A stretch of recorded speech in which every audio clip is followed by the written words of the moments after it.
All right, it's time to start reviving this 1982 BMW 528e. Don't really have a huge amount to do, but there is a couple of things that are going to be kind of annoying.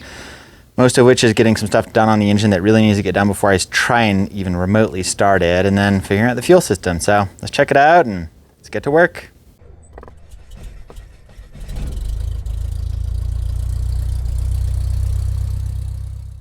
Hey everyone, welcome to Carrie's Garage. And it's BMW time, like I said. I do have a Patreon, trying to at least get, some help on it. Don't forget to like, share, subscribe, all that fun stuff. And I always have lots of projects if you've seen on my channel. I mean, I've been doing it for 4 years now. Definitely like to do more videos, but life is as life is. But let's get to work on this BMW and let me show you one of the biggest problems I have first. Like I said in my prior video, but we'll talk about it here. As far as I can tell, this car's been sitting since about 2009, and one of our biggest problems is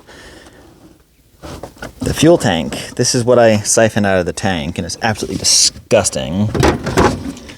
And let's see if we can get a closer look in here.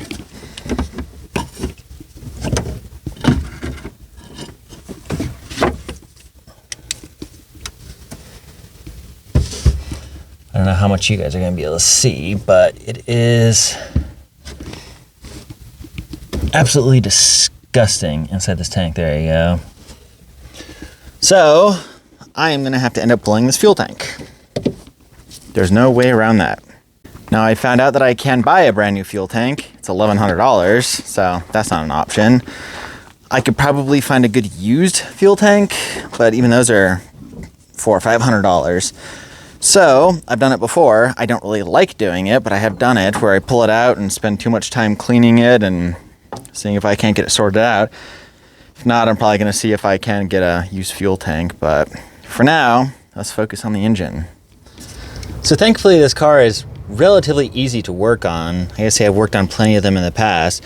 So the first thing we need to do is drain the radiator and the cooling system, because to do the timing belt, I'm also doing a water pump, because why not, and a thermostat.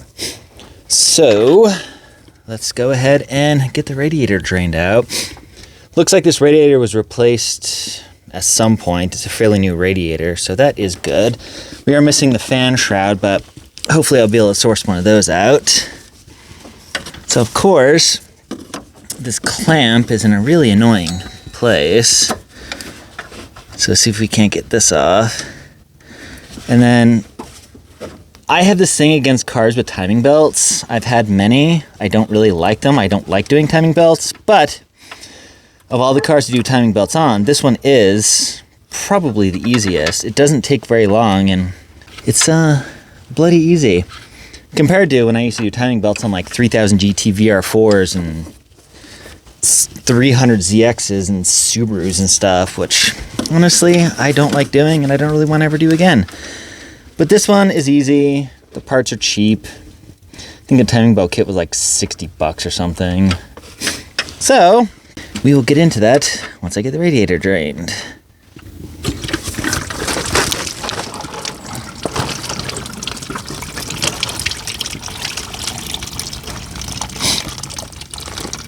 Of course, there's always the trick of try not to spill a bunch of coolant, but that coolant is very green and incredibly nice looking, so that is a good sign. Sometimes I've drained coolant out of cars and it is absolutely disgusting, or it looks like coffee. This is still very clear, crisp, and green, so that is a very good sign. Now, I'll go ahead and take off this radiator hose, because this housing needs to come off for the thermostat anyways. It's got original radiator hoses, original BMW hose clamps, which is cool, and of course I have an annoying collection of these things. I've been hoarding them for years. Yes, I know they make specialty tools for getting the fan clutch off. I don't have one. I've done dozens and dozens of these, and for the most part, I've always been able to get it off. So, fun part is getting this thing off and not dropping it and breaking it, because I've done that, and that's really freaking annoying. Of course, the fan clutch on this is reverse thread, so right is actually loose, and there we go. German, nice. I always like seeing good German parts. So now the really annoying thing is going to be getting all of the belts off, because there's 3 different belts, and hopefully the adjusters aren't stripped, because most of the time you mess with these and the adjusters have been so gacked up and stripped that it is kind of a pain. So we'll start off getting the belts off, and it looks like the adjuster on this one is in good shape. And this, I have a whole collection of these BMW tools, so I actually use them all the time when I work on BMWs. Parted out many cars, gotten a lot of cars from junkyards, and gotten plenty of tools from them. So the power steering adjuster is a little bit chewed up. All right, belt 1, power steering. Belt 2, air conditioning. Oh, and the adjuster on that one is really annoying. Cool. All right, belt 2 for the AC is less than easy to get off, so that's fun. And then the third belt for the alternator and water pump is pretty much already loose and is off, but we still have to get the AC off. But what we can do instead, kind of cheat, is take the crank pulley harmonic balancer off, because it needs to come off anyways. So let me go grab the right tool for that. Now let's see if I remember right, that these hopefully will turn. Nope. Trying to remember if these were 13s or not. Okay, so I need to get another socket to hold a crank pulley, because those bolts are quite tight. So I need to hold the crank pulley from turning, which is what it's doing. So I was right the first time. It is a 13. Apparently, I left that in the garage. Cool. Half the time I forget that I have power tools, because I just never really use them for years, but I don't think I can get this in there, or I have an extension that is short enough, which I don't. So we just gotta do it the old-fashioned way. Well, apparently 26 is not big enough. 27 is the key. Funny enough, this is actually my special deep well socket that I use for diesel injectors. But apparently it'll work for this. Oh my god, that's tight. Wow, okay. Well, that's fun. It's always something, I swear. God, who knows when the last time these things were off? Well, probably 2003, when the last time the timing belt was done. Maybe. Alright, all 6 are out, so now, see? We can cheat and do it that way. Putting it back on, we can just roll it back on. So, all 3 drive belts. Put that there. This should just come right off. Maybe. But of course, forgot the water pump. See, if I would have had a little bit of foreshadowing and remembered, I would have loosened these up while the belts were still on, but oh well, I got it off. Ooh, wow, yeah. I would say the water pump was failing. Ugh, that's gross. Doesn't feel bad, but you know, I figure it was cheap enough. We're gonna be in here. Why not? Let's see if we can't get this main part of the harmonic balancer off, which we can. We just gotta kind of wiggle it off. And one thing to remember, there is a reference sensor right here. And there is that. So now we've got all the main parts off the front that we need to get off, pulley-wise. So we need to take the distributor cap and the rotor and all that stuff. So I'm gonna need to go get some Allen keys to get that off. Then we've got 3 8mm on the distributor cap. And just like that, there's a distributor cap. Wow, that thing looks almost brand new. Pretty wild. So we'll just lay that off to the side. And now, the part that I've had plenty of problems with in the past, these little guys stripping out. So I need to go get an Allen head for the 3 little Allen head screws there to pop that off, to get into there. And then we can pull the timing cover off and then put the engine in time, pull the timing belt off. All great fun. So get out my good old trusty Chesco Allen key set. I've had this thing for a long time. I don't even remember where I got it. Oh wow, these are surprisingly easy to get off. Like I said, I've had these before where I don't know what people were thinking. They torqued them to the moon, and because they have such a small head, they usually strip out and then they're a total pain to get off. But these are coming off quite easily. Obviously this car was very well maintained prior to it being parked and me getting it, which is Such a wonderful thing, because you don't have to deal with crap of other people screwing up. And actually, I found receipts in the glove box from a mechanic that I know that I used to actually work for several years ago, who used to work on and maintain this car back in the 80s and 90s, and he's a brilliant German mechanic. I want to get a new rotor for this one. Looks like some of this plastic is cracked a bit. Yeah, we'll run it, see if it works. If it doesn't, we'll get a new one. We take the dust cover off. Easy enough. Okay. So one of the things is this bracket for the alternator. Let me bring you in a little bit closer and see if you guys can even see. That's about as good of an angle as I can get right now. There's a bracket right here for the alternator that actually bolts through the timing cover, so this needs to get taken off. And I found in the past that sometimes you can get it and swing it out of the way, but honestly it's just easier to take it off entirely. Except for these nuts have nylocks on it, and kind of annoying to get off. So like I was saying, the adjusters have these teeth in it, and a lot of time these teeth here or on this bracket get stripped out, and these are in really nice shape. What I always usually do is clean these up and just put a little bit of grease on there. Makes the adjusting the belts so much easier. So now that bracket is off, there's this sensor right here I was talking about, which actually just unclips. So let's unclip that to get out of the way without breaking it, because that would be really annoying. Let me do that with two hands. And then we've got this plastic cover here, which is loose. And then we have several 10 millimeters around the perimeter.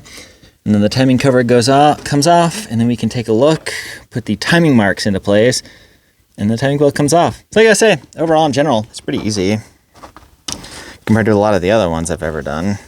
Oh, and there's 113, I forgot about that. So the timing cover is in two pieces, which we'll look at here in a minute when it comes off.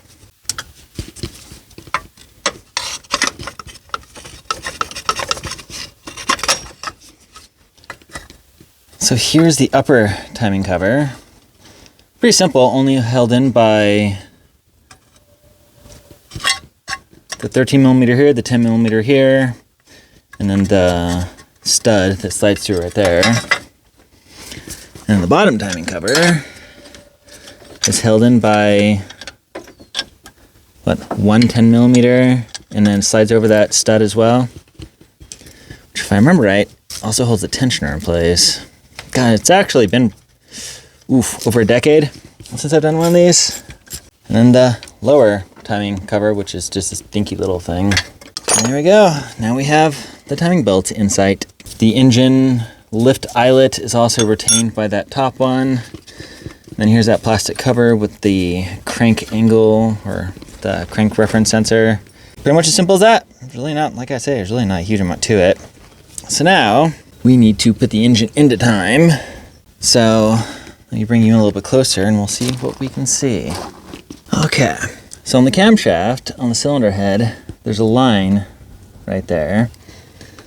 Then down here, you can see there's a notch right there. So what we need to do is rotate the engine to get the timing marks lined up, and then we can pop the belt off. Okay, so I will ratchet it.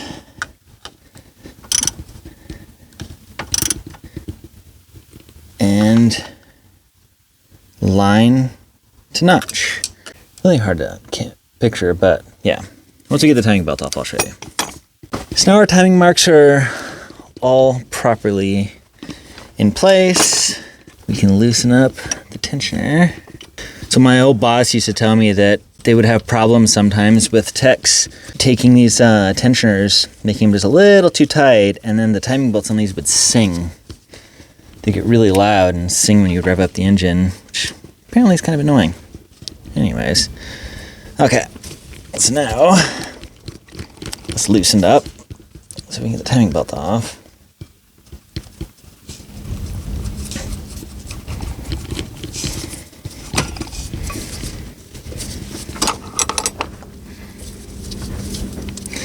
Now these are kind of goofy. They have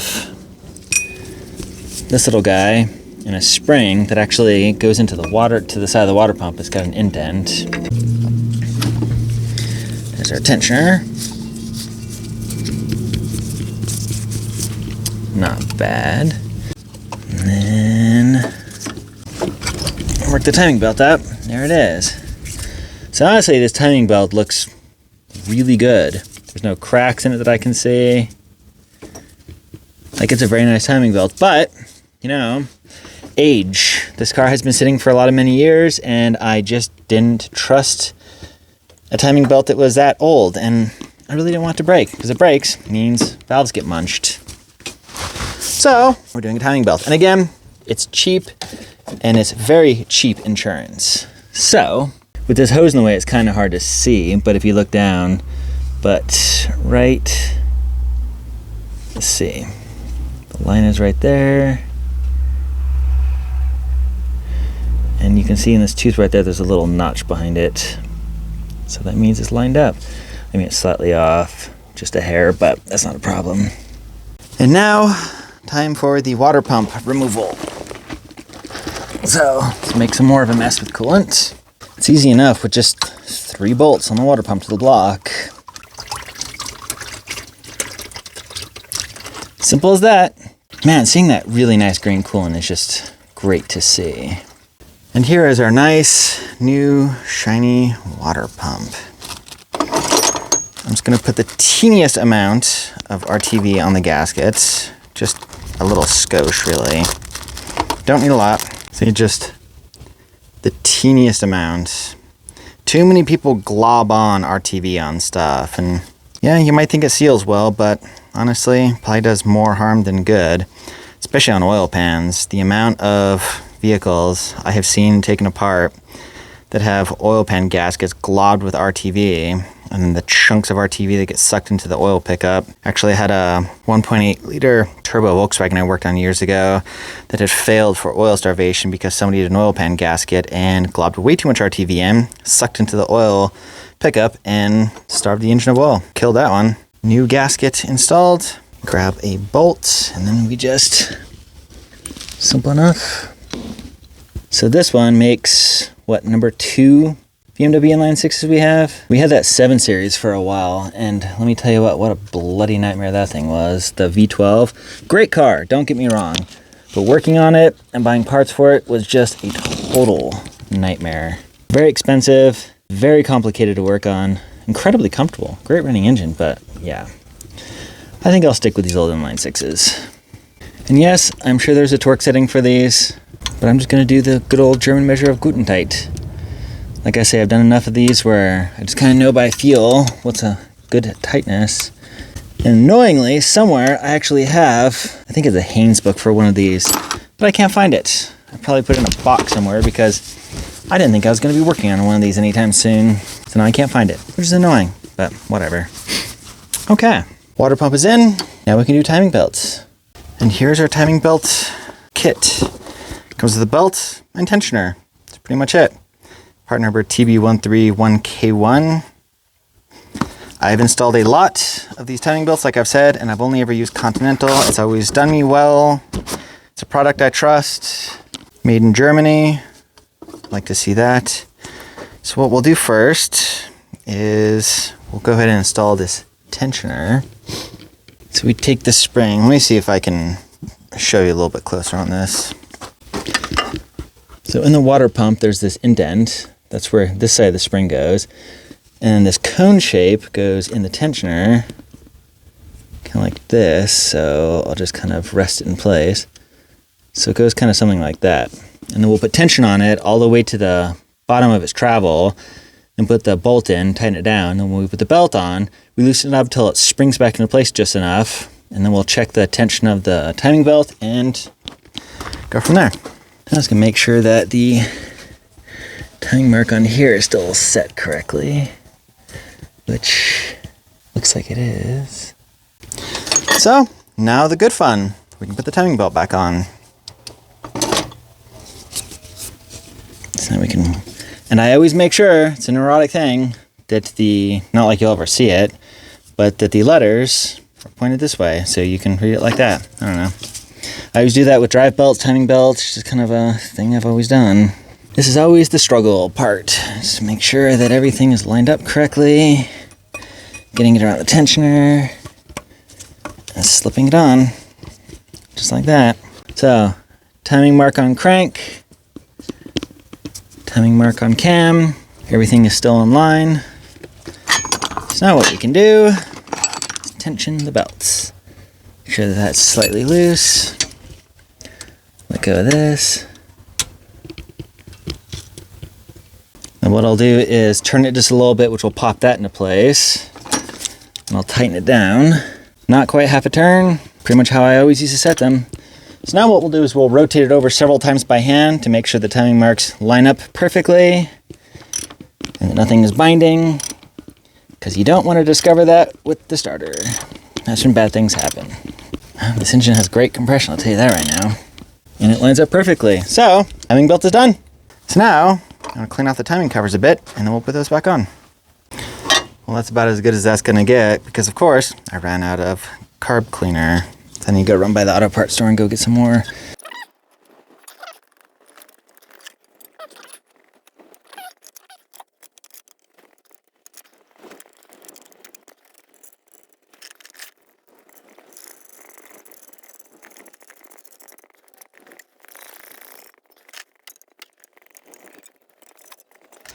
All right, now to do the one thing that I've genuinely been dreading, what has entirely stopped us in our tracks for getting this car running, is pulling out the gas tank. So it's on this side. Looks like there's a bolt there I just pulled out. There's one back over here and then probably one back there, but I need to pull the muffler, and this exhaust rubber hanger looks pretty perished. So I think I actually still have some new ones. So I'm just gonna cut it and get it out of the way and then be able to take a look on the other side of this tank. So, well, surprisingly, the gas tank is only held in by 3 good-sized bolts. The heat shield, I wish I could have shown you more, but there's really no room to work on under there. And then there's this rubber piece that goes in here, and there is 3 lines connected to the tank. So theoretically,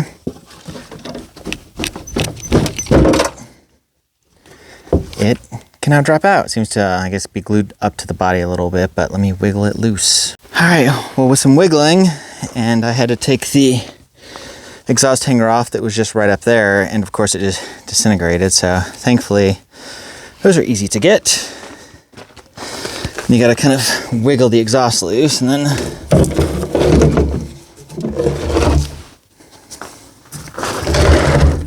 there's an E28 gas tank. Oh boy, I don't know how we're gonna clean this. Well, there's the fuel tank out of the car. So I don't know what we're gonna do about this, but yeah, it's you really can't. Oh, there you go. It's yeah, pretty bad. Well, there is step 1 of the revival of the 528e. Pretty easy. The timing belt really didn't need to be changed. It had looked like it had a lot of life left in it, but it was old and it was cheap insurance to replace it. So that's done. Water pump is done. Do the thermostat, and then really the biggest holdup is fuel. We're gonna have to figure out how to get the fuel tank clean or what I'm gonna do about that. And then I've got a new in-tank pump and a pump that goes underneath with a filter. So once I can get the tank cleaned or figure that out, then we can put it in and then move to step 2, which is getting fuel to it. And hopefully I don't need to pull the injectors, because that'd really, really be annoying. But I guess we'll see when the time gets there. So I'm gonna go ahead and leave it off in there. Thank you so much for watching. I really appreciate it, and I'll catch you on the next one.